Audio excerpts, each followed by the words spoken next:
আজকে আমি রানাঘাটে সারাদিন ভ্যান চালালাম। চলো ঘটনাটা প্রথম থেকে শুরু করা যাক। আজকে ভ্যান চালানোর কারণটা কি সব কিছু থাকছে আমার এই ছোট্ট একটি ভিডিওতে।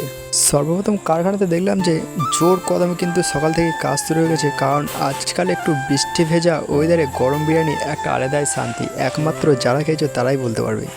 আজকে যেহেতু ভ্যানের দাদা ছুটি নিতে, তাই আমার ডিউটি আজকে ভ্যান চালানো।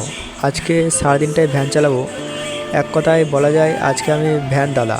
তো যাই হোক, হাঁড়ি প্রায় কমপ্লিট হয়ে গেছে, দুটো হাঁড়ির দোকানে যাওয়ার জন্য প্রস্তুত হয়ে গেছে। এখন ঘড়ি কাটায় বাজে প্রায় 3:30। নতুন দোকানে বৈকাল 4টে থেকে 5টা যে ধামাকা অফারটি শুরু হয়েছে, আর সেটা হাঁড়িটাই এখন তোলা হচ্ছে, দেখতে পাচ্ছ। নতুন দোকানের হাঁড়িতে তোমাদেরকে দেখালাম, এটা হচ্ছে পুরানো দোকানের 4 নম্বর চিকেন বিরিয়ানি হাঁড়ি। এছাড়াও স্পেশাল চিকেন একটা হয়েছে, মটন বিরিয়ানি একটা হাঁড়ি হয়েছে। এই হাঁড়ি দুটো বেরিয়ে গেলেই মটন বিরিয়ানি হাঁড়িটা দমে দিয়ে দেবে। এছাড়াও নতুন দোকান প্লাস পুরনো দোকান মিলিয়ে সকাল থেকে বেশ একের পর এক হাঁড়ি বেড়েই চলেছে। আমার সব কিছু গাড়িটার মধ্যে বাঁধা হয়ে গেছে, এবার দোকানে যাওয়ার জন্য রওনা দিলাম।